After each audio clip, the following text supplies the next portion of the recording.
bubble in a cup, a bubble in a cup. All you gave LA was a bubble in a cup. You want a statue, but you ain't done enough.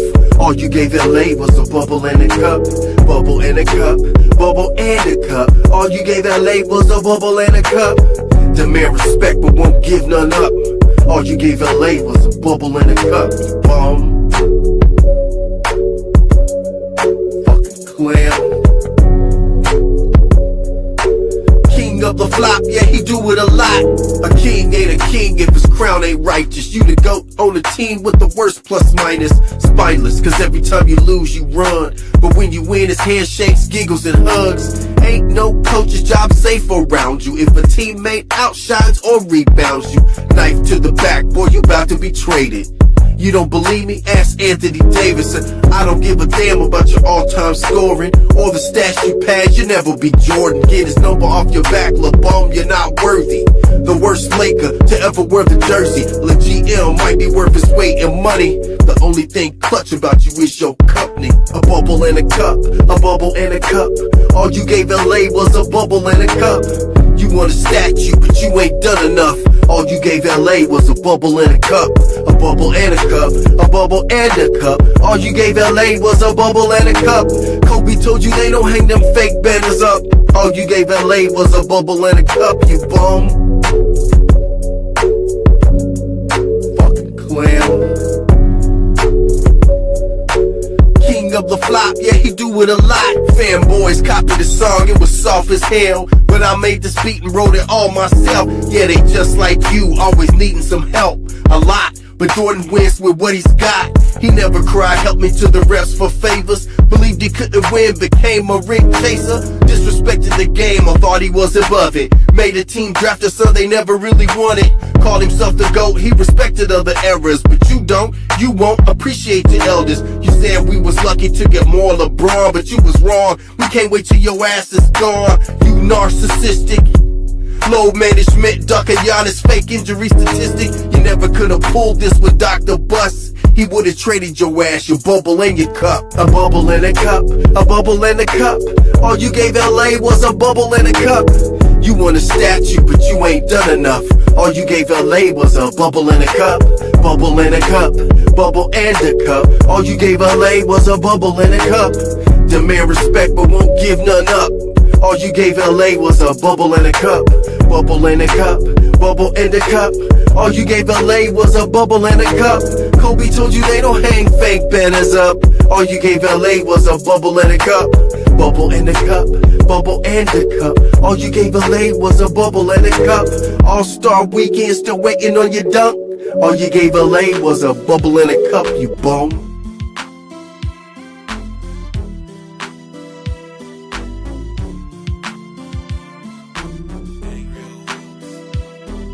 We're here. Good morning. Just like we said, another day, another day. Boy, we got people in the chat already. Nice to see. We've got our typicals. Robin, morning coffee. Give a shout out to our wonderful people in the chats. Yes, absolutely, man. You guys know the deal. We came with back-to-back shows for the people out there. Me and Nazar, the video footage, and I see you guys in the chat, man. You guys are already here, man. Thank you very much for all the support. Real Recognize Real, Michael Knight, Renee 43, CJ, Just a Messenger, Michael Gill, Jimmy James, AC24, Import, Solomon. Much respect to all you guys. Daryl Sloan, man, Madden, Monroe. Thank you very much, Coco Hill. Thank you very much, all you guys. You guys know the deal, man. Let's roll. Let's roll. You're getting some shout outs with some people quoting you in the supers. By the way, I queued up the supers that we didn't get to yesterday, and they're not all showing up on my channel, so some of them must have been yours. Do you know how to pull up your supers history so that we can read those again? Oh, my goodness. See, now you're trying to get me to get all technical out here. Listen, the fact that I can get this thing hooked up and have a good internet connection is really saying something. I'll try to do that, though, AOH.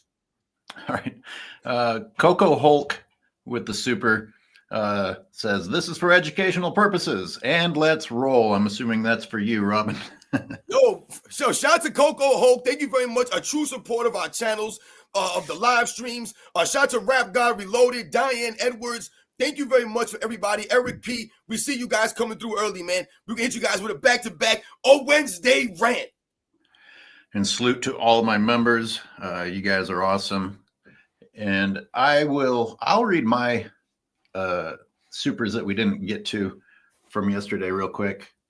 And then we'll move on. I started jotting down some notes this morning. Robin, I'm assuming that you're chomping at the bit to talk about some things as well. I'd be shocked if that's not the case. Like you said, there's always something to talk about. So this comes from yesterday's video from Justin Messenger. Must have come right at the end.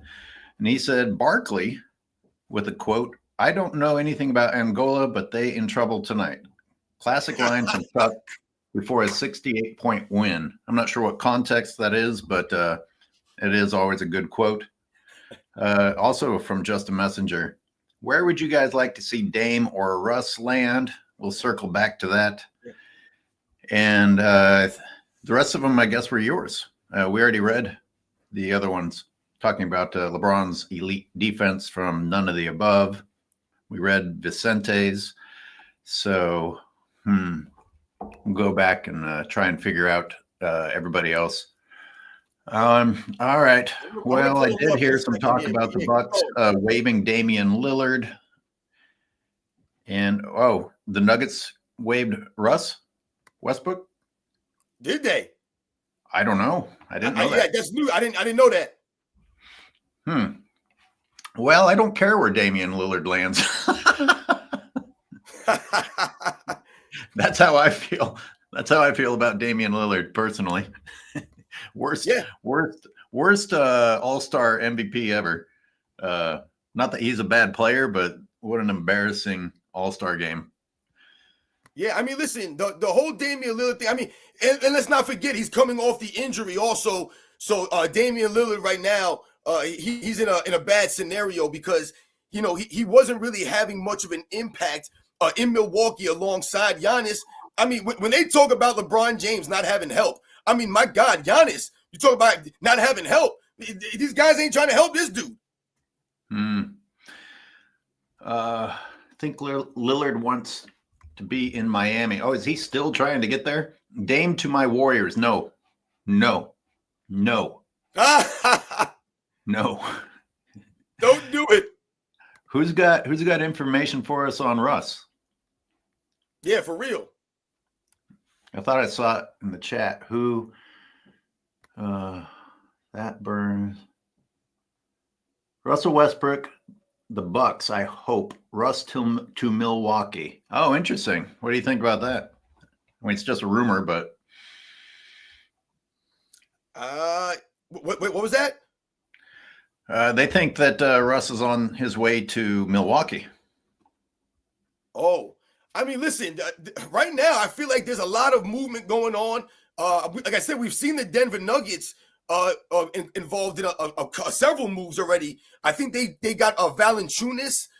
They got, what's his name? They got rid of Michael Porter Jr., I think, and they brought in somebody for Michael Porter Jr. They made several moves, the Denver Nuggets. And yeah, like I said, if Russell Westbrook goes, but this is the thing. Russell Westbrook, to me, to the Milwaukee Bucks, what does he really do for the Milwaukee Bucks?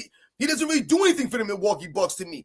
Russell Westbrook, where he's at in his career, the way that he plays the game, he needs to go to a team that has leadership already there, right? An established coach. Like, to me, Russell Westbrook would have been good maybe going to like an Indiana Pacers team or something like that. A team like that that's like right there that just needs a little something, because Russell Westbrook's not going to help the Milwaukee Bucks making them contenders or anything like that. I mean, he had his best chance on the Nuggets. I mean, to me, he looked like he showed some flashes last year. Well, he can chase down those rebounds and get them back to Giannis, maybe, or Russ Westbrook with that fast first step and that explosion, get to the rim, except miss the layup, unfortunately. But maybe that'll give Giannis opportunity to clean up his mess for some easy putbacks. The Bucks need not help, man. Any more than Russell Westbrook. Just a messenger.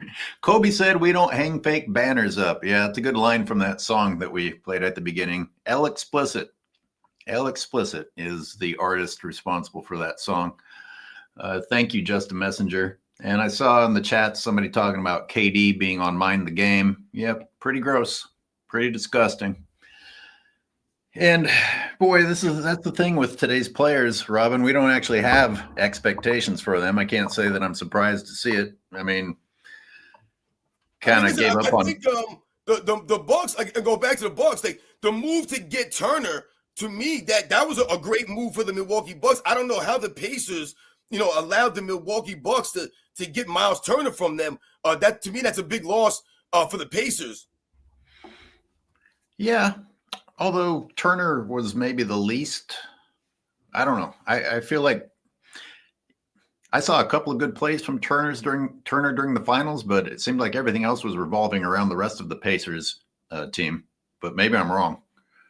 I wonder he's been the mainstay on that team. I don't know how long he's been there, but he's been there for at least 8, 9 seasons, maybe even 10 seasons. Miles Turner's been on the Indiana Pacers. And there's been a reason why he's been there. I'm not saying that Miles Turner is this great player and, oh, my God, they're not going to do anything without Miles Turner. But like I said, there's a reason why he's been there all those years. And the things that he could do at that position is a premium in this league. He can step out, knock the three, and he's a rim protector. So he allows those other guys on the perimeter to be aggressive like that. Michael Knight, this pertains to you, Robin, says Knicks or the Kings for Russell Westbrook via Sports Illustrated. What do you think about Westbrook on your Knicks? Yeah, I definitely don't want to see Russell Westbrook on the Kings because, I want to see Russell Westbrook on a contender, man, someone that has a shot to win, not the Sacramento Kings. Now, as far as the New York Knicks goes, I can actually see Russell Westbrook on a New York Knicks team backing up Jalen Brunson. Russell Westbrook has the attitude. You know what I'm saying? I tell you one thing, he can't be sensitive playing in New York because if he's out there stumbling and bumbling, goofing it up, they're going to heckle him. He can't be all sensitive out there, but I can see him out there on the New York Knicks, going out there and hustling because the New York Knicks fans will appreciate hustle like that. Pippen is Chris Bosh with more rings. LeBalco and Durant. Russ isn't sensitive. I agree with that. Let's see. I've got on my list. Wasn't it just a little while ago that ESPN and other media outlets were complaining that we don't have dynasties anymore and that it's good for the NBA to have dynasties? How does that fit in with people turning around and saying that parity is good and it's nice to see that every season it's up for grabs? So which is it? Does it suck that we don't have dynasties, or is it good that we don't have dynasties? And how is it that they can play both sides of that and get away with it? Well, I mean, for me, just thinking about something like that, 'cause I was thinking kind of the same thing. And I've been seeing a lot of these posts now about parity and, people trying to knock, some of the other eras like the 80s and the 90s and, the 2000s when you had some of these, quote unquote dynasties. The thing about those dynasties, though, is that those were legit dynasties that came together organically that, like I said, are respected dynasties, man. So when you talk about competition, as long as, to me, if there's competition is happening in your league, then that's really what you need, competition.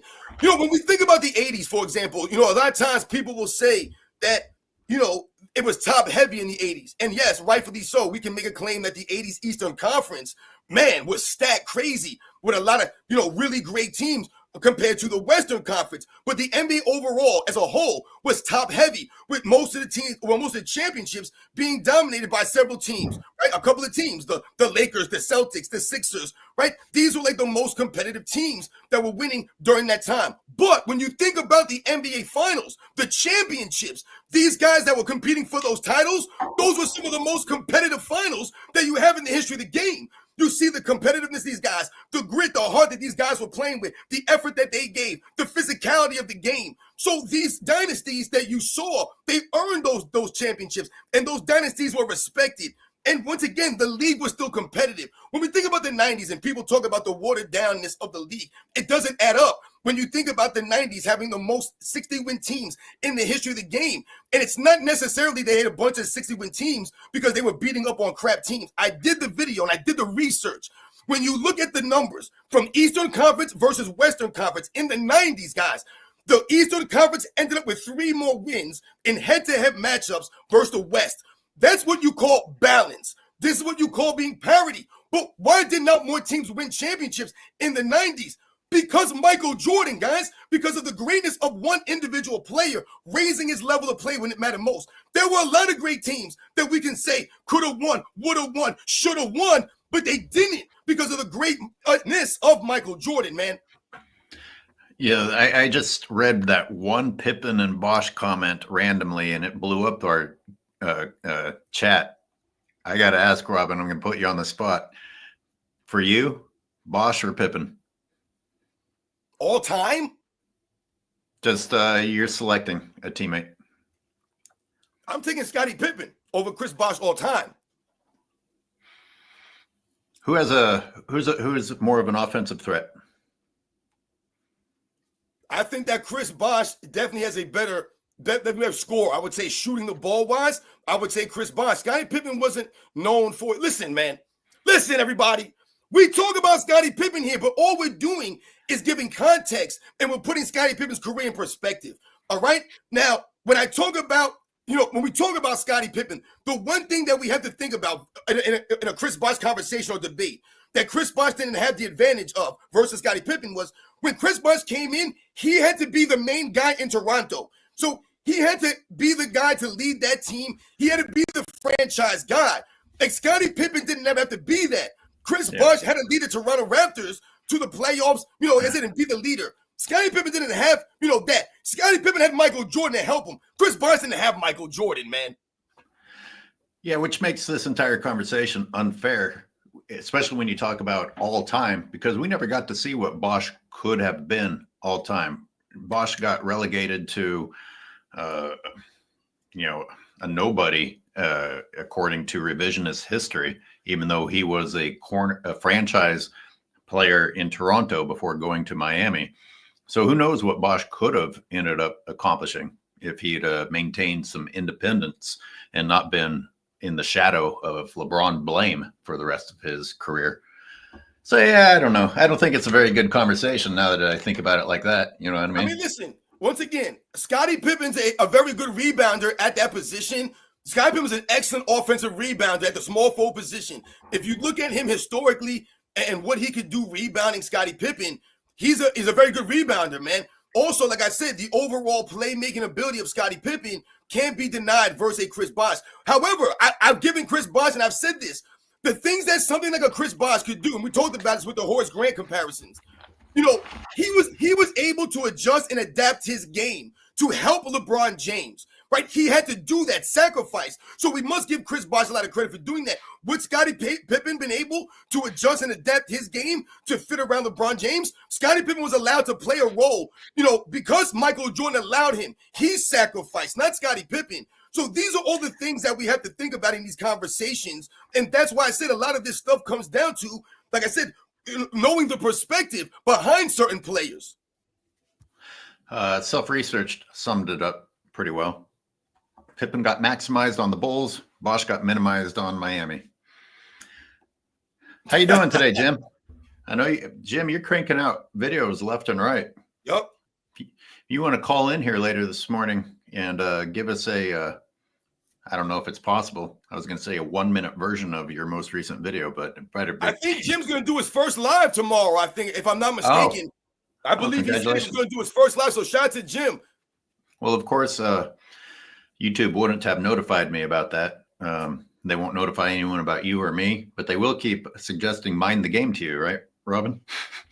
I know, man. I told you. I said this morning in my video, now I don't even care anymore. Now I'm just letting it rock out because, like I said, now these little clips that I keep getting are giving me more information to do videos on the nonsense that this dude says on this podcast. So These are just the things that I saw this morning while I was jogging. We want to spend any time talking about Kerr's son. And the only reason I know about it is YouTube, for some reason, suggesting fanboy channels to me who have no followers but want to pretend that this is comparable to what LeBron did with his son. I don't agree with these favors, but what if Kerr's son is a good coach? We know Bronny wasn't qualified to enter the NBA. Does anybody know if Kerr's son is a good coach? I don't know, because I didn't know this news until I saw a fanboy complaining about it. But bottom line, Robin, one person wears a suit on the sidelines and the other person is supposed to be a physical force competing with the best in the world. I just don't see how these things are comparable. Yeah, see, I'm really confused once again when it comes to LeBron James and the fan base and the logic behind a lot of this stuff, because that's where this stuff comes from. You know, anytime that people highlight something that LeBron James is doing, they try their hardest to, highlight other instances in the world where this has happened that are not relevant to what, the conversation is. It's a similar thing to when you have these debates with these guys. You have a Michael Jordan, LeBron James conversation / debate, and they're bringing up every other player in NBA's history. It doesn't make any sense. They can never stay on topic. They're always changing the narrative. They're always moving the goalpost, so to speak. When you talk about these, this nepotism stuff, I mean, I've never heard the word nepotism said more times in my life ever since LeBron James got his son into the NBA, ever since then. And it's really sad because I think people, it's almost like the word hater. The LeBron James fan base has used the word hater so much now that it's lost its meaning. That people don't even, they just say, oh, you're a hater. You're a hater. Listen, back in the day, to get hate, quote unquote, hate on you, that was a legit thing. Because why? There were people out there that really wanted you to do bad, that really wanted you to fall, that really were wishing bad upon you. That's what people are saying. Yeah, you got haters out there, right? When we talk about the LeBron James stuff, we're highlighting the facts. And once again, the truth doesn't put this dude in a good light oftentimes. That's not hate. But when we're talking about this nepotism stuff, I mean, when you're trying to promote LeBron James as a great husband and father, that's when this comes into play. Is anybody promoting Steve Kerr as a great husband and father? Is anybody promoting Steve Kerr like this stuff? That's why it gets weird to me. People understand the basic point that I'm making, though, the difference between a staff position and an instant multimillionaire celebrity basketball player. Anyways, that's all I want to say about it. But, as long as we're on that topic of doing a favor, because, some people try to justify it by saying that the Lakers owed LeBron a favor. And I heard Colin Coward say it this morning. This is how bad the feed was this morning. I ended up listening to Colin fucking Coward. They weren't suggesting, YouTube wasn't suggesting you to me, Robin, just to be clear. But I do want to talk about the stupidity I heard this morning and the sneaky tactics that these guys use, even when they're pretending to criticize LeBron. And I heard Paul Pierce with some side of the mouth compliments for LeBron this morning also. But the idea that Colin Coward is making the claim that the Lakers are moving on from LeBron and the new ownership isn't down with LeBron, and the previous owners felt like because of the bubble chip and jersey sales, they owed LeBron this favor with his kid. That's interesting, because I know there are a lot of other stars that have jersey sales, and LeBron James did not deliver the bubble chip. Anthony Davis did. And the bubble chip should not be hanging up in the rafters in LA, and the new ownership should take that shit down along with the in-season tournament. So let's not pretend like that was enough to earn LeBron any favors. But admitting that it was a favor does show you that it was an abuse of nepotism, bringing in somebody who didn't belong there other than a favor. But now I'm going to get to my real point. No, but hey, wait, hold on. Because what you just said there is really, like you said, man, that's great right there. It's a great point. Because that's the problem ultimately for this scenario. LeBron James' son, LeBron James Jr., he's not qualified for the position that he was given. So you hit it right on the head. He was basically given this position as a favor to LeBron James. That's not the same thing as if LeBron James' son was qualified to be in the NBA, right? And he was given the job as a favor, right? Because that would make more sense of, for business also. He's a qualified player. The kid's good. It would almost be like an advantage for the Lakers, wouldn't it? Yo, we got LeBron James' son. We have an inside track here on LeBron James' son.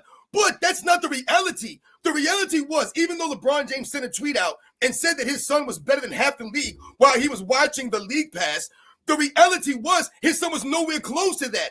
So you gave him a position that he wasn't qualified for. If someone gives you a favor or hooks you up, your father, your uncle, whatever it is, you get a position that you got because you knew somebody. You should at least be qualified for that position. I mean, my goodness. Larry Jordan would have been more productive in the NBA. That's funny. So I had a spin-off thought. Sometimes people are like, well, it's business. The NBA is a business. Business is business. You make trades. You do things to help. And when it comes time to get LeBron James another ring, fanboys have no problem with people being on the chopping block and getting sent out or brought in. But all of a sudden, franchises owe people, but other people, why don't players ever owe franchises, Robin? It feels like a double standard. It's like the franchises are the ones paying a massive salary to the players, and then the franchise owes the player on top of that. Why don't the players ever say thank you to the franchises? Yo, that's a deep question right there, AOH. I mean, we can go real deep on that one, man, because I think that's a problem for a lot of these guys, and ultimately part of the mindset, flaw, I would say. Like you said, a lot of the great players, they felt an obligation almost, not only just to the organization. See, sometimes these guys look at it black and white. Oh, I'm not doing enough for the organization. Screw those guys. But they don't look past the organization and understand that there are people that work for the organization, right? That depend on those jobs. There are people that come to those games, that live in that city, that it means a lot to them. There's more than just the organization when you play for a franchise. And I get it.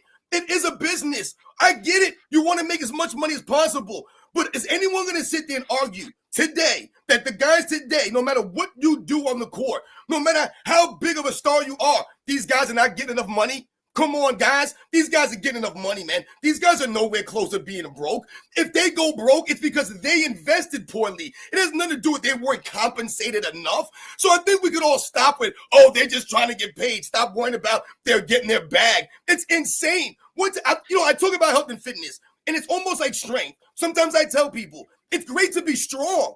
Every person should strive to have a level of strength with them. Absolutely. Especially as you're an adult. You don't want to be puny. You want to have some level of strength. But I tell people and I challenge them, how much is strong enough? How much strength is enough? I see people in the gym sometimes. I see people doing workouts online. You're going to kill yourself trying to lift more weight. When are you going to be strong enough? It's never enough for these people. It doesn't make any sense. I can't stand the analysts who come in and defend when players hold their franchises hostage and say, you got to get paid. I understand they got to get paid, as if they've been playing for fucking food stamps prior to, and the players saying, right now, I just need to think about what's best for me and my family. At the end of the day, I got to do what's best for me. God damn. I think it's a real slap in the face to those of us who actually work our asses off and barely get any vacation time at real jobs, and won't make in our lifetimes what their fucking signing bonuses are. And they come on TV with the blessing of playing a game we are lucky to get to play after work. And they are blessed to do that for a living, making millions of dollars, talking about, I got to get paid. I got to get paid. Fucking quote the late Spreewell, I got to feed my kids. What was his fucking quote? Yeah, he was too busy putting spinners on his car. Shout out to Charles Sprewell. But yeah, I mean, like you think about these guys, like you just said, the audacity for these. I mean, and think about like they'll come on a podcast and make fun of the guys in the past that had to work side jobs to support themselves. They think that's funny. I mean, what are we doing here? You guys don't have to worry about that stuff. You're flying on private jets. You got all these trainers, people who could wait on you hand and foot. I mean, they complained about staying in a Disney resort. This is what happens when you pay children. They don't ever become adults. The guys from the past had to actually become adults before they got paid. Someone's challenging me in the chat, so I'd better acknowledge this. This is a challenge from Casey Patterson. I challenge AOH consume and react to some Kobe content. With bad news for you, I've been looking at some and have been resisting posting it. With your mindset, KB's your guy. Surprised you don't have more appreciation for him. P.S. Bosh is better than Pippen. Only thing makes it close is Pip's defense. So, yeah, well, I remember Chris Bosh blocking Tony Parker at the end of that game that Chris Bosh's rebound went to Ray Allen. So, Kerry, I think if anything, I tell people I appreciate Kobe more and more as time goes on, just because of his competitive mindset and approach to the game. I don't know if today's the right day for me to express the reasons I didn't like Kobe, but it's all relative, Robin. I'm an old head, and things have changed so quickly. People might not know how conservative the NBA was when Kobe came in as a high schooler, and I thought he had too much swagger, to be honest with you. You know what's funny, AOH? When we think about some of these conversations, I saw my man Self-Research, NBA Facts. He put something in the chat mentioning something I was talking about. He said players used to take trains from Boston to St. Louis in a smoke-filled train car. Right. And once again, when we think about the world that, people used to live in, I can't stress this enough, guys. And I say this a lot, and I know it probably sounds ridiculous, but we're not living in a harder version of Earth, guys. This is not the reality in the world we're living in, guys, has gotten more softer, has gotten more convenient, has gotten more comfortable. The things that our grandparents, our parents were dealing with, guys, I'm telling you, was a lot worse, man. The world was harsher. It was a harder world. These guys used to play basketball in arenas where people smoke cigars and stuff. I mean, you have to understand this stuff. You have to have a new appreciation, a new respect. You don't have to say these guys are the greatest players of all time or anything like that. But damn it, you should at least respect what they were doing and the conditions that they did it in. When I was growing up, they used to say, when grown-ups are talking, you shut up. And the reason why that was is because you can learn something when the adults were speaking. They're going to teach you. I tell people a lot on my channel, I don't know everything. I didn't watch basketball back then. I'm not just saying this stuff because I know those guys and they were my friends. I don't know these freaking guys. I didn't watch them play. But I understand that I don't know everything, so I listen to people that do know more than me. I shut up and let them speak. So once again, to a lot of the young people out there that talk stuff in our comment section, they got things to say. I'm telling you, just shut up and listen sometimes. Yeah. Yeah, when you don't, it's an important lesson because these guys who don't shut up and listen are busy typing things about stuff they don't know anything about. Oh, God, it sucks to be an old head.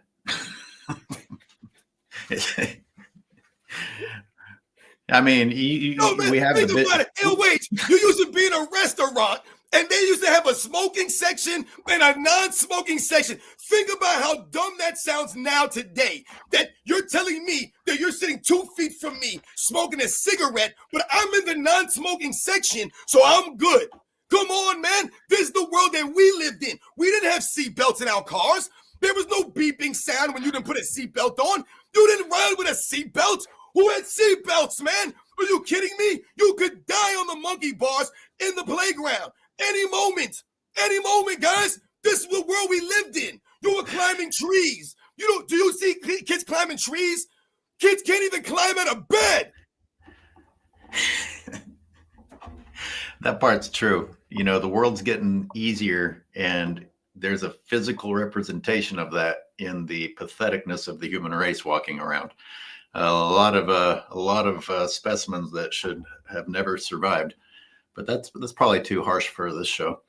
I was thinking about the bus rides. You know, you talked about the train. How about the bus rides? Even my knees would hurt after riding in one of those buses. And you got these NBA players going bus to bus. We got some more super chats. Let's get the Jolly Joshins, since we're just, I don't even know what we're doing. Speaking This of, is what we do out here, man. Shout out to all you guys in the chat, man, for real. Because I see you guys, man, every time we do these lives. Like I said, it's truly, truly humbling, man. Thank you very much to all you guys, man, for real. speaking of, why is Melo mad at the Bucks for paying Dame not to play? What did he do for the organization? Why does Melo care? I don't know. I don't know what Melo said. What a drama show every fucking day. Everybody has something to say about something. You're right, AOH. The Everybody's Bucks, got something to say. And a lot of times, we don't want to hear you, man. And these guys, like I said, they don't even know how to talk. At least if these guys can speak with some kind of eloquence, I mean, my God, sometimes it's not necessarily what you're saying, but it's how you say it, man. And when you listen to some of these people speak who are supposed to be like professionals, they don't move me, man. They do nothing for me when they speak. I'm just not inspired by anything you're saying, man. we got a lot of people wanting to talk about Diddy is getting off. Wow. You know what? When a trial that should be slam dunk takes this long, it usually doesn't mean justice is going to be served. It means that money is going to dictate the outcome. I don't know. I don't know anything about it, to be honest. I thought there was some pretty horrible shit being presented against him. And I don't know if he's getting off completely free or if it's a slap on the wrist, but yeah, that's interesting. I think the craziest thing for me to say is that I'm not shocked anymore. Yeah, I haven't followed this trial. I'm actually getting kind of tired of it on social media. I'm not trying to disrespect anyone that's close to the trial or anything like that. But as far as like the social media coverage of it, sometimes it just gets ridiculous. Every time something comes out or someone says something or, someone's brought in there to testify, it's like a whole thing. But so I'm not going to speak on it and say something stupid. But I mean, there's the thing with someone like, Puff Daddy, P. Diddy, whatever you want to call the guy, Sean Combs, whatever it is, your reputation, sometimes, I try to tell people, or try to create or paint a picture sometimes about how important it is to carry yourself a certain way. And like I said, we all mess up, man. We all make mistakes. We go through life. We do stupid things, man. We say stupid stuff. That's part of life, man. No doubt about it, man. I believe in second chances, man. You know what I'm saying? To a degree. But, when we talk about something of the things that this dude's accused of, and you see the video of him just beating the way that he was beating that girl down in that video, grabbing her and dragging her around, man. I have a daughter. So for me, my goodness, man, I don't even know, what I would do. And, once again, this comes down, like I said, I know I'm going deep right now, but man, I've never seen, I would never do that. I would never grab a woman like that. And I'm not saying, that I'm better than anyone else or for feeling a certain way, but I would never do that. So when I see these kinds of videos and then you talk about the things he was accused of, whether or not he was innocent or guilty, it was all rumors or not, that video is real. Like I said, and the things that you are doing, I'm going to believe more so just based off of the video and the way that these people are talking about you, man. You just seem like a bad dude, man. I'm going to warn people not to super chat anything about this because I don't think either of us really feels like talking about it. Yeah, exactly. Don't waste your time super chatting about Diddy. Bandana Dan says LeBron James leaves first overall picks in his wake. Yeah, well said. No, Bandana Dan, that's a great point, though, because these are the things that we allude to with LeBron James burning down your franchise. Burning it down. Think about this, guys. The LA Lakers have been a family-run business. Essentially, all of these years that I've been watching the NBA, Dr. Jerry Buss has been there. It's been the Buss family. All of a sudden, LeBron James comes into your franchise, and now we're celebrating in-season tournaments. All of a sudden now, they sell the franchise. That's what happens under LeBron James. You know, also with that Colin Cowherd bit that I was listening to this morning, he kept repeating that, you know, LeBron James is not getting to be involved this time in acquisitions and off-season movements by the Lakers. And he said it a lot of times. This time, LeBron is not being involved. Well, that's admitting that LeBron has played a hand all the other times, which these same guys will turn around and pretend that he wasn't. I think it's blatantly obvious how involved LeBron is and how much of a hand he had in the Lakers movements. But I don't know if Cowherd even realizes that he's basically admitting that LeBron has had his hand in it if he's claiming that, oh, things are changing. Now LeBron doesn't get to dictate. Anyways, I don't know if you guys out there remember, Magic Johnson was trying to buy the Lakers some years back. I don't remember when exactly, but I remember Magic Johnson was trying to buy the Lakers. And I remember, I think there was even rumors, obviously before Kobe Bryant died, but I remember there was rumors that Kobe Bryant may have been interested in buying the Los Angeles Lakers sometime down the road. But they didn't sell the team to Magic Johnson. Magic Johnson ended up buying or being part of the ownership of the Los Angeles Dodgers. Super chat from Eric P. Thank you. SNF and AOH, thank you so much for doing this stream. What do you two think of Nash's MVPs? Do you think he deserved them, or was there a more deserving player? I thought Nash was great while he played. I was really impressed by what he could do on the court. I saw Nash when Phoenix came here, when the Warriors were still playing in Oakland. And I just remember him during warm-up not missing a fucking thing. Me and my buddy were like, God damn, he has not missed anything. I thought Steve Nash was really good with the Phoenix Suns, and I, of course, was rooting against the Lakers at the time, so I had no problem with Nash getting those MVPs. But that's obviously biased. I have not dissected those years to see who may have deserved the MVPs more. Obviously, Shaq thinks that he did. I don't know. Robin, do you think about this very much? Well, I think this is one of those conversations that often comes up because of all the MVPs in recent memory, Steve Nash is probably, or his MVPs are probably the most talked about or the most, debated, let's say. And why is that though? See, this is the thing. A lot of this is because of someone like Shaquille O'Neal and some of the comments that Shaquille O'Neal has made himself, feeling that he should have won those MVPs over Steve Nash. A lot of this goes back to Kobe Bryant's fan base and the way that they feel that Kobe Bryant should have gotten more MVPs in his career and that maybe Steve Nash got an MVP that he didn't deserve.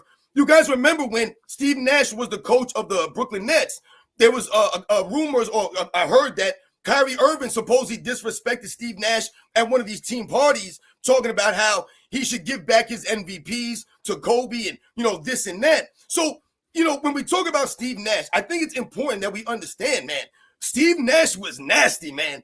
Listen, when you talk about the Phoenix Suns and you talk about guys like Joe Johnson, guys like Quentin Richardson, guys like Leandro Barbosa, guys like Sean Marion, guys like, Amari Stoudemire. When you think about some of these players, the reason why you know them, the reason why those guys became players, right, is because of someone like Steve Nash. The Mike D'Antoni system, what Steve Nash was able to do.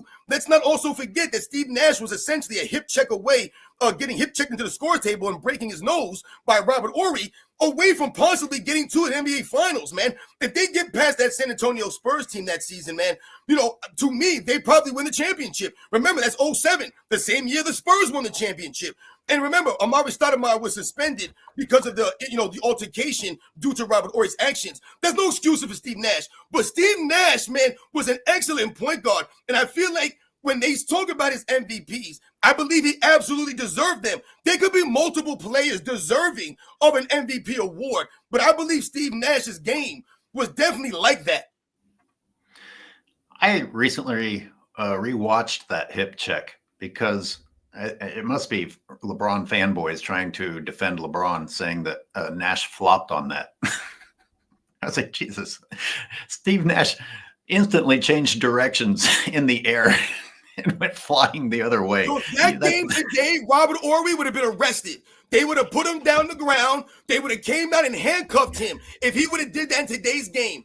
Steve Nash still played. Remember, Steve Nash had the whole thing on his nose. He is all bloody. Steve Nash didn't admit. Yo, Steve Nash was tough, man. People can say whatever they want about these guys, but the video footage is there. Steve Nash was a tough player, man. And like I said, this guy was doing 50, 40, 90s when no one was really celebrating stats like that. He was just doing these things out there on the court. Like I said, the guys that I mentioned, you remember them because of Steve Nash. They made their claim to fame. They made their names playing alongside Steve Nash, the way that he was able to. I mean, Steve Nash was one of the best point guards that I remember, and keeping his dribble alive.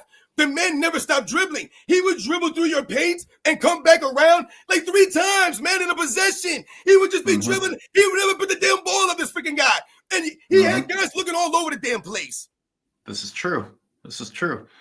The Phoenix Suns organization has a YouTube channel. They do these specials, and they had one that focused on that. And boy, to hear it from their perspective, it was pretty effed up to suspend Stoudemire for 2 games. He barely put his foot on that court. And today you'd have analysts saying, oh no, you got to have your teammates back and things like that. Not, oh, sit your ass back down on the bench. Anyway, we spent too much time on that. By the way, Robin, his nose was already broken. They had already broken his nose before that hip check came. He was getting beat up. Right. Okay, yeah, you're right, AOH, right. I'm saying, Steve Nash was tough, man. He had the good footwork. I mean, Steve Nash, a soccer player.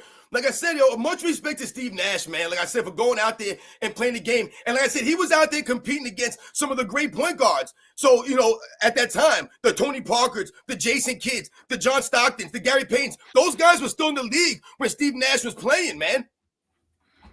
Steve Nash as a player. Another conversation today. Hey, I told you last time I went back and was breaking down some more of the Lakers losing abysmally to the Timberwolves. Robin, you remember the game that we watched live on this channel? And we were saying, my God, the Timberwolves look like they're trying to lose and they still can't. This is just a reminder to everybody that the Timberwolves were bad. They were not good in that series, and the Lakers lost anyway. Yeah, that was a classic case of the Minnesota Timberwolves not knowing how to win, right? Not really knowing how to close a team out, not understanding how to really go and win a game. Yeah. Ant-Man, you're not a giant slayer. You just were against a guy who also doesn't know how to get it done in LeBron James after 22 fucking years. He beat Kevin Durant and LeBron James, man. Like, come on, man. Like, what are we talking about? Bookmark, thank you for the super chat. I have more respect for the guys who had to work a side job than the spoiled modern players. Yeah, it's interesting when you tell me that they made fun of those guys, Robin. If anything, it's another reason to be awed by them, to respect them. What a weird thing to make fun of somebody for. Exactly. I just don't get how they talk down on those guys as if, first they make it seem as if they weren't playing basketball, as if they were playing on like 8-foot rims and the courts were only like half courts. Like, that's how they talk about those guys. That was not a gimmick league. I mean, they talk about these guys. I just did a video on the ABA, right? And I was breaking it down, and I talked about how the ABA and the NBA had head-to-head matchups, right? A lot of people don't realize that. They had scrimmages that they did, and that the ABA actually came out on top, all right, in those head-to-head matchups overall. So when you talk about the ABA, it wasn't a gimmick league because the rims were shorter or the courts were smaller or they changed all these crazy rules. This wasn't the XFL. You guys remember the XFL some years back where the guys had the crazy names on the back of their jerseys? That was a gimmick league. That was a gimmick to the NFL. That was a completely different game. The rules were different. Everything about that game was different. So it's a gimmick. It wasn't the same thing. We have another super chat, and this one is from JC. Thank you, JC, for that. Go ahead, Robin. Read that one. Absolutely. Shout out to JC for coming through. This is why there will never be another MJ, because there is no incentive to be great. There's no one in the league that you lose sleep over. Absolutely. Shout out to JC. You know, that's part of the reason why they came up with the in-season tournament.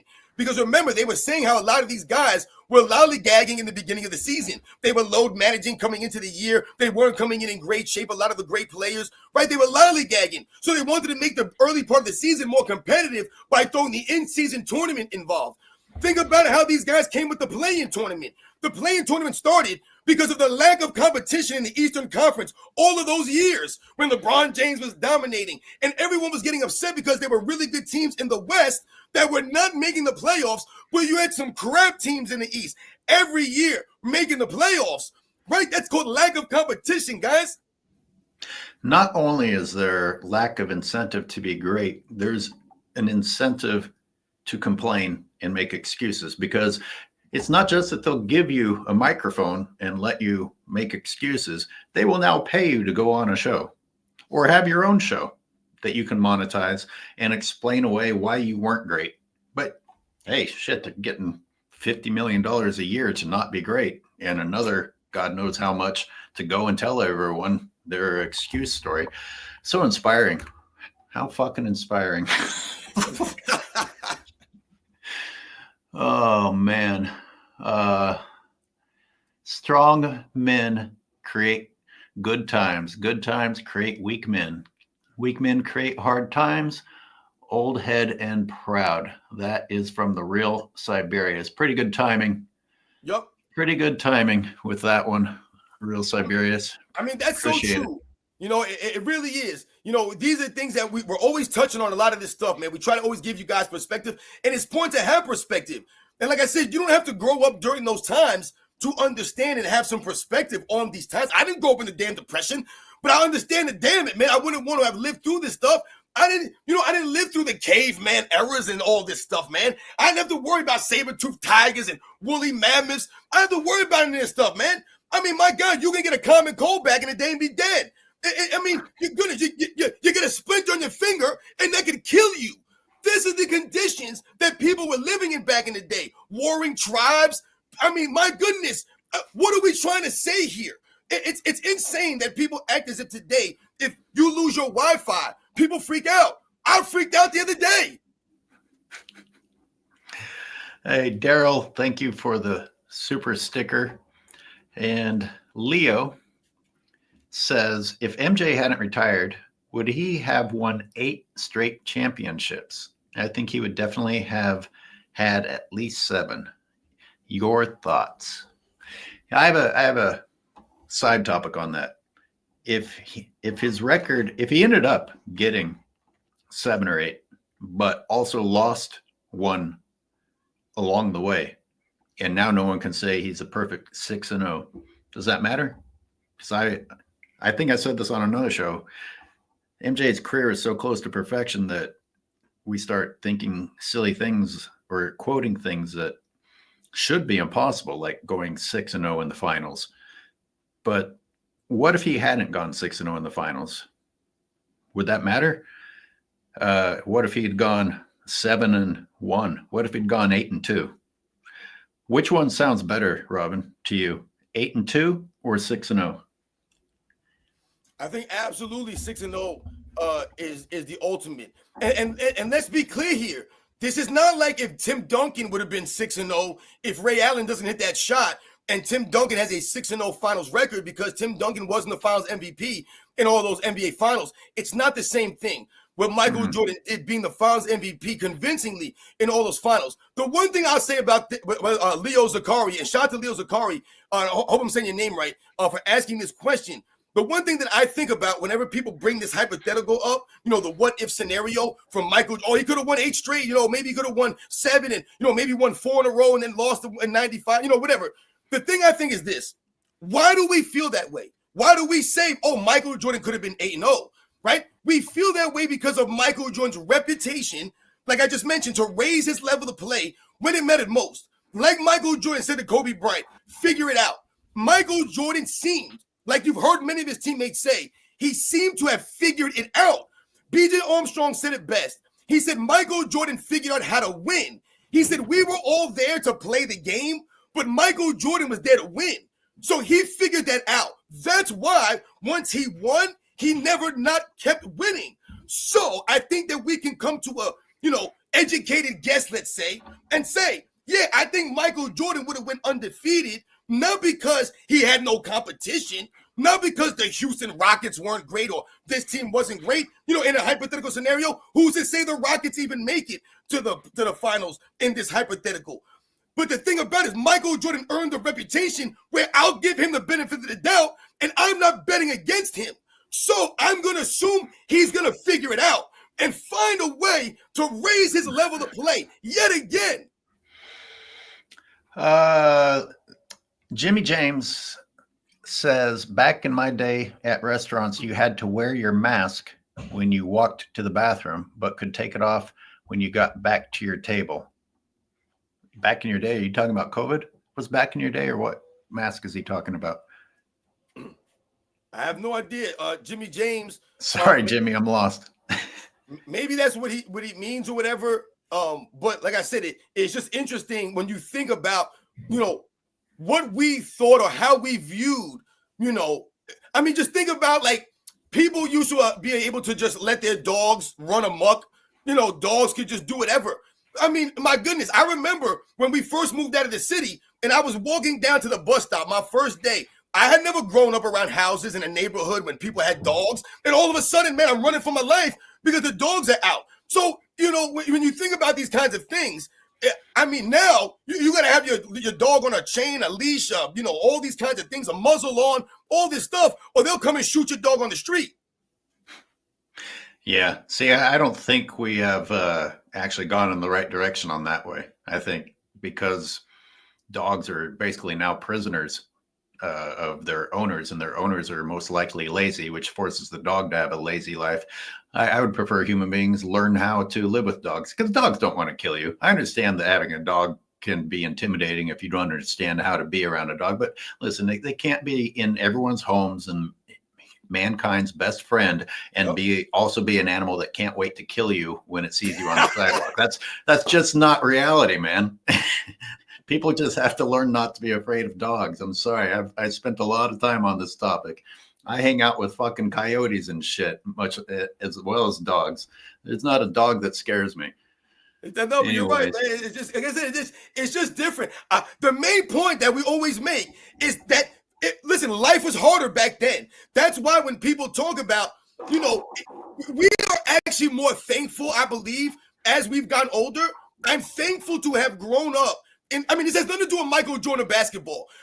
I'm thankful to have grown up during that time, and I'm thankful that I grew up the way that I was raised up. Because, like I said, it was none of this nonsense that it is now, man. Like I said, we're the last of a dying breed here as far as those kinds of upbringings. Those things that I said earlier, they sound silly. The smoking and the non-smoking sections, the monkey bars, right? The climbing of the trees. We laugh and we're joking. But that's the truth, guys. That's the reality. They used to, talk about how, you had to ride your bike everywhere, essentially, for a lot of people growing up, man. People, you walked places. People were out and about more. They moved their bodies more. They did more. As kids, you were outside doing things. You were active.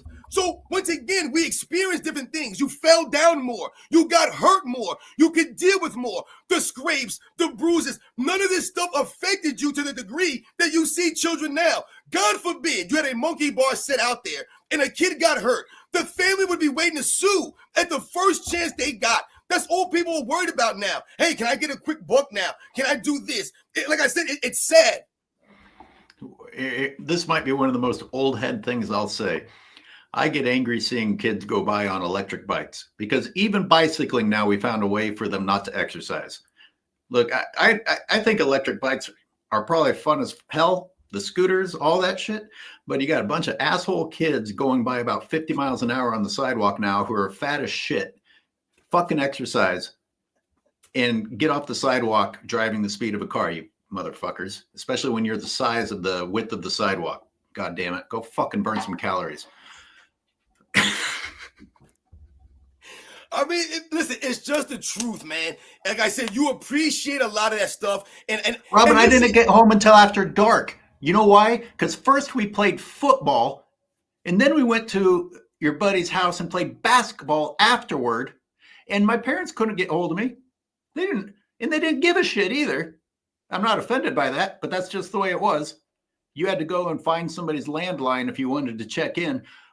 We were active the entire time, Robin, and then we did it all again the next day. I don't want to hear these NBA players talking about load managing either. Fuck, we put in harder days as children, much less professionals. Absolutely. Like you just said it perfectly, man. We put in harder days as children. Growing up back then, you had to be tougher. You didn't have a choice. You were tougher by default just because of the upbringing that we had during those times. And that's what I'm saying. It's like I said, I've never thought that I was tougher than my dad. Are you kidding me? And why am I not tough? Because my dad's upbringing was harsher than mine. So this is what we try to do. We try to make the world easier for our children. But at the same time, we have to also instill those values inside of them. So I've talked about this many times on my channel, man, that even though I grew up during those times and that my kids didn't grow up during those times, it's my obligation. It's on us, guys. The people out there that are my age, that are raising children, the burden's on us, guys. We have to be the ones to take these kids and slap them in the back of the damn heads and put them on the right path. Because, my God, who else is going to do it? Good luck with that. They'll let Diddy off, but you'll go to jail if you slap your kid in the head. Anyway, oops, I talked about Diddy. My bad. That's true. You can't hit kids anymore. I mean, think about, I used to get my ass whooped. I was the oldest of 4 boys, man. I got some ass whoopings, and I've never once been mad at my parents about it, or all these years later been like, damn, man, my parents was beating on me. I'm playing the victim and crying and going to therapy, crying about it. No, because you know what? I earned those ass whoopings. I deserved those ass whoopings. There was a reason for those ass whoopings. When my mother told me, wait till we get in the car, I knew I was in trouble because I know I did something wrong. I wasn't going to be, I didn't do nothing. I know I messed up, man. When my mom said, I'm going to give you something to cry about, we knew we messed up. A Hill with a super chat. A Hill says, LeBron speaks like Gil and T-Mac like them. He never earned a championship. LeBron says you have to play perfect basketball to win. To win, all you have to do is be a little better than your opponent. Yeah, LeBron talking about perfect basketball is offensive. Yeah, take it. We're stumbling and bumbling ass. Shout out to A Hill, another true supporter of our live streams. Like I said, you guys truly humble us, asking us these questions. It's really humbling that people ask our opinion and our thoughts on a lot of this stuff, guys. Thank you very much, man. Who set the standard? I mean, I think this is what A Hill is getting at. And I said it yesterday and I said it Sunday. When you hear these guys come on TV and act this way, who made it okay to do that? Who lowered the bar? Who did we see do it first? The supposed face of the league. If you're willing to call that guy the face of the league, who is lowering the bar for human behavior, then how shocked are we supposed to be when other people try to get away with it? Exactly. And that's the burden we talk about. That burden's on LeBron James, man. When you come in as the chosen one and you come in with the commercials and you start talking those commercials, there's none about pressure. I don't feel pressure. There's no pressure. I no doubt about it, man. I respect that. You want to come in there. You want to talk the talk. You got to walk the walk, man. The burden's on you, though. So everyone's falling in line and doing the things you do. Do we believe, guys, that Kevin Durant makes that move if LeBron James never made that move to Miami? I don't believe that Kevin Durant makes that move. I don't think that's even his thought process. But a lot of these guys have started to carry themselves the ways of the diva, the ways of LeBron James, to play for the money, the max contracts, the no trade clauses. This fool Paul George coming into this season demanded a no trade clause from the LA Clippers. This fool thought he deserved Kawhi Leonard money. The audacity. Where does he get this audacity? From someone like LeBron James. Because these guys have been so entitled. Everyone's been patting them on the back. Everyone's been trying to promote and talk about how great these guys are because they're so much greater than the other guys. They must deserve more money than those guys. But in reality, those guys deserved more money. I'm pretty sure Paul George is one of those guys who used that line that I said earlier. At the end of the day, I got to think about what's best for me and my family. Yeah. Because really your priority was you being worried about what someone else was being paid. Doesn't sound like you were thinking about your family at all. Did your family want to up and leave? Did your family want to up and leave, Paul? Or did your ego uproot them?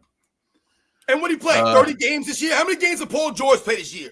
That's what I'm saying. You talking all this stuff. You want the money. You ain't never on the court. Praise the Dawn says, what if MJ faced Duncan in the 99 finals? He put this up back when we were talking about, you were talking about whether Duncan would have gotten the MVPs even if he'd gotten 6-0. But this is interesting. What if MJ faced Duncan in the 99 finals? I say MJ wins, personally. Yeah, I mean, listen, it's not just Tim Duncan. It's also David Robinson. Yeah. We know David Robinson's a little bit older. So is Michael Jordan.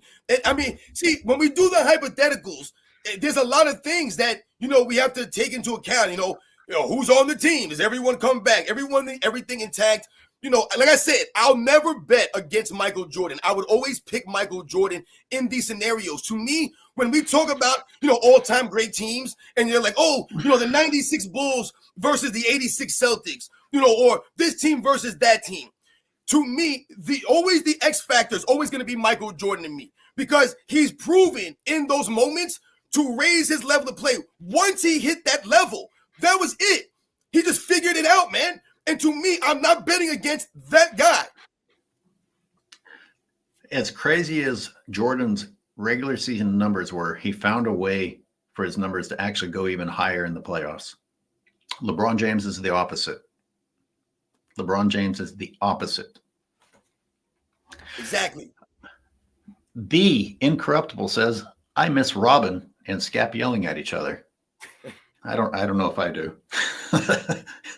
I mean, shout out to Incorruptible for coming through. Shout out to Scap, man. Scap is doing bigger and greater things.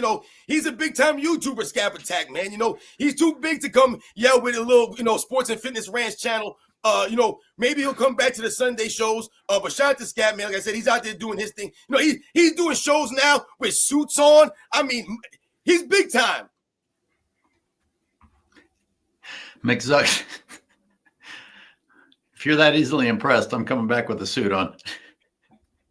McZuggins says, in my day, kids wanted to be MJ. Now kids want to be the ball. Love you all. Cheers. Are you talking about the shape of human beings now? The ball shape? Or what? Is that what he means? Kids want to be the ball? Yeah, I don't know. Maybe he means that they just want the ball in their hands. They just want to, I don't know. But shout out to McZuggins. Don't go over our heads. Don't go over our heads with your good jokes, McZuggins. We're struggling. Sometimes you guys, come on, man. You say we're Americans out here, man. You know what I'm saying? Sometimes, we don't catch on what you guys are saying, man. But like you said, though, people wanted to be like Michael Jordan, and it wasn't just necessarily the people that watch basketball. It was everything associated with Michael Jordan. It was the greatness, the effort he gave. You know what I'm saying? The competitive fire he played with. Everyone could get behind this. It didn't matter. That's why, in the words of Obama, what did he say? He goes, that's why you can be called the Michael Jordan of. Praise the Dawn says, Big Mama's whoopings were worse than Mama Duke's. Back to our old head conversation. Yeah, I was thinking, my mom would spank me pretty good, but it was a real big problem when it went over to Dad. No, no. I'll take Mama's over Dad's. It's interesting. I think some people, their moms be hitting them, because they didn't just use hands. I don't know about y'all, but my moms would use weapons, man. Things would get whatever was around Wooden sometimes. spoon. Yeah. Listen, my mom was fiery, man. Like I said, and I was the oldest, so I had the responsibility a lot of times when my brothers did something stupid, or myself in general, man. I was the kind of kid where I had to like hide report cards or progress reports because I was always talking in class. You guys see how I am? It didn't just start like this, man. I've been like this. So, I remember when I got to a certain point, though, and my mom said, oh, so now you're old enough. Now you're going to have to deal with your father, man. And listen, man, my dad, like I said, I'm still scared of my dad. Yeah. Oh, man. This is just going to be the old head episode because the incorruptible is going to keep us going on this topic. I hope no one out there is hitting their kids. People confuse adequate parenting with violence and fear. We can do better. The strongest lessons I've learned came without violence, and there was violence. Well, you have someone's respect. Kids will behave well out of respect. Let me start with teachers. There were teachers that tried their hardest to try and win the respect of students, and it didn't work, and students just didn't buy into it, and they would act out in their classes. And then there's this other teacher who's just quiet and stern, and you walk into his classroom and all of a sudden everybody shuts up and they behaved. And that was some sort of a respect that teacher had earned, and he didn't have to do shit for it. Now let's switch to parenting, because if we want to get biblical, I wonder how many people believe the Bible saying, spare the rod, spoil the child. Hitting, do you separate hitting from spanking, Robin? Or do you think that you don't? I'm about to get deep, so you need to go. Okay, so I'll tell you this. I did not enjoy my dad with his leather belt getting doubled up and doing what happened. But I tell you what, it fucking works. And if you do make decisions, about what you're going to try and get away with. And you do make decisions about what you're going to try and get away with based on consequences. And getting grounded or mom, like getting upset for a little bit, is different than facing the consequences of the belt. There's something to be said. Listen, I'm going to stop. It sounds like you're about to bring something. Yeah, excuse me for a second, AOH, man. My man, the Czar. Listen, shout out to the Incorruptible for coming through and throwing that out there. But let's be very clear here, and let's differentiate between what they're saying there. There's a big difference between hitting your kids and abusing your children. A huge difference here. And let's not get too crazy with this here. I'm not here to tell people how to raise their children here, man. That's not what this is about. But there's a huge difference there. Hitting your kids is necessary. Oftentimes, like I just mentioned, what I just said earlier, my mom whooped our ass. My dad whooped my ass, man. No doubt. But I told you what, I deserve that stuff. I earned those ass whoopings. My parents weren't just beating me because I woke up in the morning. Hey, what's up? Good morning. Let's just start beating kids. That's abusing your children, beating and hitting kids for no reason. Because what are they learning there? Where's the instruction here? There's no instruction. So once again, there's a valuable lesson to be learned in putting hits on your children, man. I'll take it like this. There's a movie called Tombstone. There's a scene in the movie called Tombstone with Ike, my man Ike. He's in the bar, right? And he wants to get his guns back from the bar guy, right? And the guy's giving him a hard time because he's saying that he's been drinking and he's giving him some back talk. And he slams the bartender in the mouth and he says, sometimes you have to give somebody a rap on the beard to get some respect. That's essentially what happens with young children. They're supposed to push your buttons. They're supposed to do stupid stuff. No one blames kids for making mistakes, but you must correct them sometimes. So remember, no one's ever saying to abuse your children. That's not what we're talking about here, man. My parents didn't abuse me. Like I told you, I'm not mad at my parents. I don't hate my parents. Are you kidding me? But you must hit your children, man. They earn those ass whoopings, these kids. They earn it. Well, I'll recognize that there are probably people who shouldn't be parents who have personal problems and their kids end up enduring that and just are punching bags for the frustrations of another human being. That's different than a parent who carefully selects when behavior needs to be addressed. And when you put it like that, it almost takes a level of bravery for the parent to discipline in that manner, because some people aren't violent. Some people don't want to do that. And let's put it this way. is it easier to walk away if you don't want to do that and be like, oh, I'm sure he'll be better next time? Or is it braver to do what needs to be done to get your kid in line before it gets worse? Anyway, this is a dangerous topic. Listen, I tell you right now like this. I'll put you like this. I coach my son, right? I coach basketball, football, baseball. These kids I've been coaching since they were in kindergarten. These kids are now going into 3rd grade. If my son showed poor sportsmanship on the field, if he showed poor sportsmanship on the basketball court, he said something nasty to a kid, he tried to hurt a kid out there on the field of play, doing a dirty play, not shaking hands, just being one of those kinds of kids, I guarantee you, when we get home, there's going to be some physicality going on with my son. He's going to get slapped. So my son's never done this because, once again, I emphasize and I teach him not to do these things. But if he wants to think that it's okay, he's old enough, he thinks that he can, stretch his legs, so to speak. You know what I'm saying? Spread his wings and do something crazy, say something stupid. Because I've been there, guys. I've seen these kids, 2nd, 3rd grade, say some outlandish stuff to other kids, to adults. It's insane. And there's no repercussions. The parents think it's okay. They might laugh it off as kids being kids. But I'm telling you guys right now, that's a perfect scenario. Like my mom would tell me, wait till we get home. It's going to be a problem. Probably blows some people's minds, but I used to be a teacher. And one of the things that we learned getting the teaching credential is the number one motivator for kids, or at least it used to be, it's probably not true anymore, was you calling home and praising the kid and the kids getting to enjoy the praise that their parents would give them. Guess what the other number one motivator is? Calling and reporting bad behavior and what would happen at home with the parents. That mattered to the kids. If you had a relationship with your kid, being a parent is a very powerful thing. I don't know if that exists anymore because parents are too busy blaming everyone else for their kids' behavior instead of trying to correct their kids' behavior. But right. how can a teacher or anyone else have any sort of power when the kid's going to go home and not be punished? Exactly. I mean, think about it. Even in your neighborhood, people, they could parent your kids, your neighbors, your family members, your uncles, your aunts, my older cousins.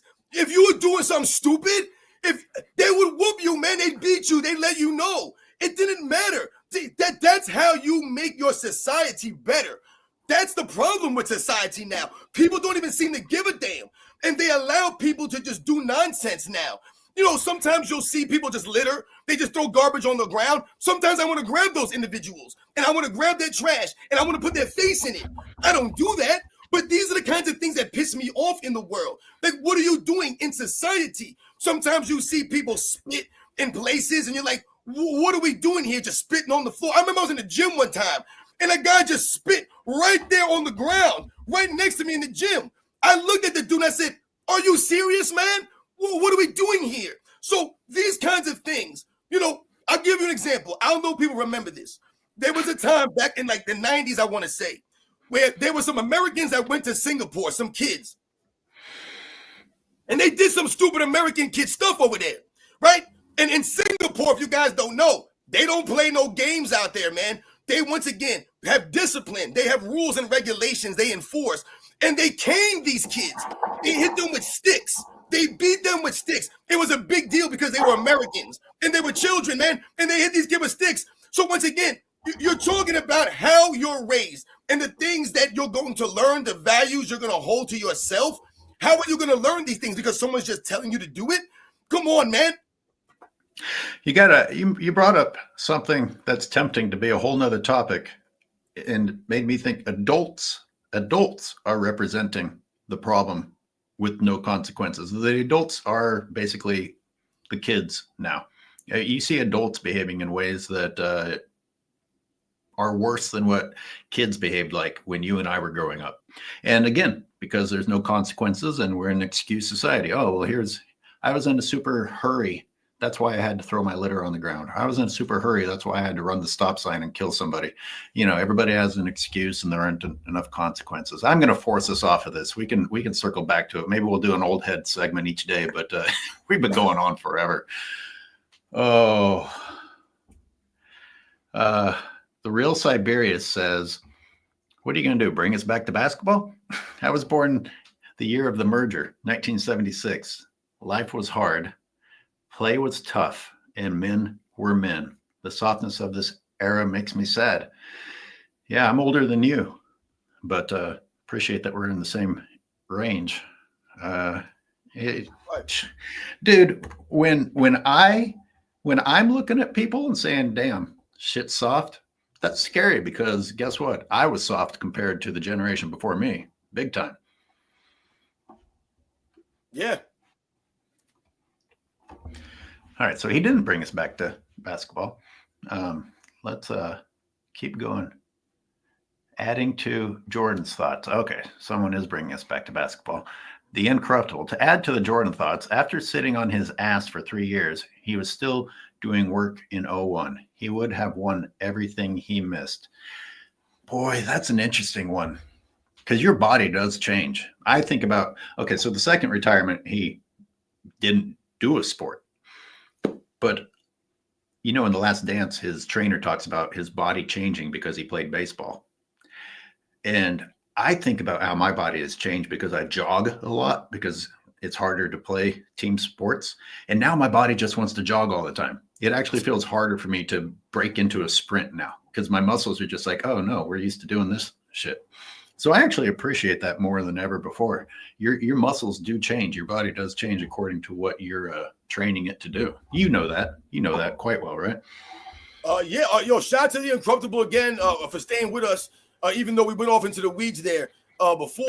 But when you talk about the Jordan and the layoff, the years off, and training your body for baseball and all these things, and coming back and not doing anything and sitting around, there's absolutely validity to that. And that's part of the problem for a lot of people. They just sit around and don't do anything for so long. Like you said, if they had to do something in an emergency scenario, they wouldn't be able to. You physically, what's funny? I did a video one time a while back, maybe like a year or so ago, on my fitness side. And I talked about this idea that people have in their mind if you ask a simple question to somebody as far as them being able to swim. So oftentimes, you'll be in a scenario somewhere and maybe you're at a beach or a lake or pool, whatever it is, and someone asks you if you can swim. And a lot of times people will say, yes, I can swim. Maybe I'm not a great swimmer. I can doggy paddle. People will say things like this. This is how they answer it. However, they're not really thinking about it the way they should, because being able to swim and actually having the ability to swim are two completely different things. A lot of people know how to swim, but if your ass fell off a boat, would you be able to swim? No, because you have never done this. You haven't swam in years. You haven't swam since you were 12 years old. Now you're 52. What the hell are you going to do? You're going to panic. You're going to drown in seconds. So yes, you know how to swim, but you physically can't do it. If something happened in your life and you had to, react suddenly, emergency, a fire, whatever it is, are you physically going to be able to run down a flight of stairs to save your life? Are you going to be able to save your life of your family members or the people around you? I mean, my God, this is what I tell people. You become a burden on society because now I got to worry about your ass now. So if something breaks out somewhere, Sports and Fitness Rants has to worry about carrying your punk ass somewhere because you didn't do nothing for damn 20, 30 years. You're a burden on everybody, man. If you're sitting around not doing a damn thing, you're not going to be able to do it when it matters most. That is not where I thought you were going to go with it, with a swimming example. I'm going over the place today. Sorry, guys.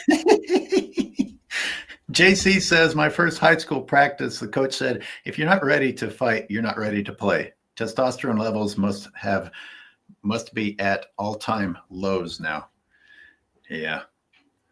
Boy, I bet practices are soft now. I can't say that for sure, but practices were hell when I was playing.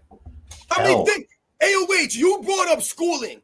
I mean, they used to be able to physically hit you in schools. That makes you tougher, right? That makes your society more tough. Think about the military. They used to be able to physically beat you in boot camp. They could beat you, punish you, You have to get beat. You think you're going to train the Navy SEALs with gentle parenting techniques? It's not going to happen. There has to be some level of attrition. There has to be some level. Eric P. with the super chat. Thank you, Eric. Has LeBron ever raised a teammate to all-star status that wouldn't have earned it anyways? I can't think of an example like I can with Steph or Jordan. In fact, it's worse than that. It's how many people were all-stars and then stopped. I think Kyrie's like the only person that continued to be an all-star selection. I mean, LeBron literally brought all-star selections to an end for a lot of people, much less cause someone to become an all-star. Maybe I'm wrong. Anybody correct me if I'm wrong, Robin? No, you're right. And I give the perfect example that I always give is Steph Curry, man. Steph Curry's a perfect example because he played in the same era as LeBron James, man. And Steph Curry has turned Draymond Green, Klay Thompson into Hall of Famers, man. They got Draymond Green into Hall of Fame talk. Why? Because he played with Steph Curry. This is what he did for these guys. LeBron James ain't made no one no Hall of Famer, man. Anyone that LeBron James played with is going to the Hall of Fame based off of their own merits alone. He didn't make them Hall of Famers. He didn't maximize anyone. I mean, Steph Curry took Andrew Wiggins and made him a champion when LeBron James didn't even want to develop him. It was also the only time Andrew Wiggins became an all-star was when he came and joined Steph. Andrew Wiggins was not an all-star prior to that. It was one and only one selection because I don't know what Wiggins has going on. He's got some mental softness, but he got one all-star selection. Yep. And the lowly one for $5 just says salute. Well, thanks. Salute back to you. And Praise the Dawn says some kids need to get sweet chin music. I haven't heard it called sweet chin music. Yeah, shout out to the Heartbreak Kid, man. Praise the Dawn. We about old-headed ourselves out there. I know, man. Listen, I think this is like a really good show. I see the interactions with a lot of the people in the chat. You know, like I said, everyone seems to, they get it, man. You guys understand, you know, what we're saying with a lot of stuff. You know, I saw someone type in the comments talking about CDs. You know, we used to listen to CDs, used to go buy albums, cassettes, you know, used to go and buy these things. You know, people don't understand this kind of stuff. You know, there was more effort required in life. Everything required more effort. I mean, like you mentioned, AOH, just something as simple as riding your bicycle, people can do. I mean, you don't even have sneakers that people tie anymore. You have grown-ups wearing slip-on shoes everywhere they go now. Everyone's got Crocs on their feet. It's insane how lazy we've gotten. I was Mr. Mixtape, and it took so much work to make a mixtape. I planned it out perfectly where I'd have an entire party planned ahead, changing the mood, changing the genre of the music. Yep. Man, to do two sides of a tape without making any errors, that was a big job. Anyway, AOH, I want you to think about this, AOH. I want everybody in the chat to think about this. We had to watch commercials. There was no DVRs for us, man. Think about you trying to think about the pressure. Everybody in the chat, I want you guys to think about the pressure of your dad putting on you to record his show when he's at work. Yo, I need you to record that show. You had to call someone on a phone. You had to put numbers. You had to dial a phone and call someone and be like, hey, I need you to put the TV on 3 and put the VCR on 2. And I need you to hit record and play at the same time. I need you to make sure it's the right VHS tape. Make sure you rewind it to the start. Don't tape over my other show. Don't mess it up. I need you to put that in there right now, man. It's about to start. Think about the pressure. You're like 13 years old, man, and your dad put that pressure on you. That's insane, man. They don't know that. That's a hard life. Remember recording songs off the radio? I sure do. I sure do. We went on quests. We went on quests for that Hustler or Playboy. Yo, my dad has Nash, man. I found it when I was like 13. I ain't gonna lie. I don't think mine did. I had to rely on going to a buddy's house to be. You had that one guy who had found it, My dad some tapes. He had tapes. Oh shit. Yeah. Leo can appreciate your pain and our pain. You work in a school. I worked in a school. He says he's got students who can't tell time and can't tie their shoes. No joke. It's sad. These are smart kids and they can't do some basic things. Oh, God. I mean, I think about like G.I. Joe, for example. At the end of G.I. Joe, they would have a PSA, a public service announcement. They would teach you something, man. You know what I'm saying? Remember, knowing is half the battle. Praise the Dawn says, I'm only 27, but I used to burn my own CDs. Well, that's interesting. You are too young to be doing that, aren't you? But I do remember burning my first CD. Boy, that was a big deal. Yup, for real, man. I'm telling you, them CDs was crazy. I remember when, when we were playing video games, you playing Super Nintendo, and you had Atari and the Commodore and all these games that came out back in the day. And then all of a sudden, the video games went to disc. It blew your mind. You were like, what the hell? It's a CD now. Cindy Knudsen says, or read cursive. I think I heard that they're not going to teach cursive anymore. Did I read that? Is that true? Yeah, I don't think they teach cursive anymore. It's a lost art. If you can write cursive, you're one of a dying breed. Wow. Fuck, I'm old. Yeah, it's a lost art, man. A lot of these things. I mean, but think about that. They used to have you try to write this cursive with like a calligraphy pen, and you had to hold that at a certain angle. And you would think to yourself, how the hell did people write like this back in the day? It's insane. I think we should wrap it. Let's save some for the next time. We'll be back soon. Definitely, man. I guess Friday's the 4th of July, so maybe we won't do Friday. Yeah, Friday I can't make it. I'm going out to my in-laws for a little barbecue. So yeah, but we'll definitely do another one. We'll get up on the schedule. I guess maybe Sunday. I guess will be the next one. I don't know. All right, everybody, stay tuned for the next Old Head podcast.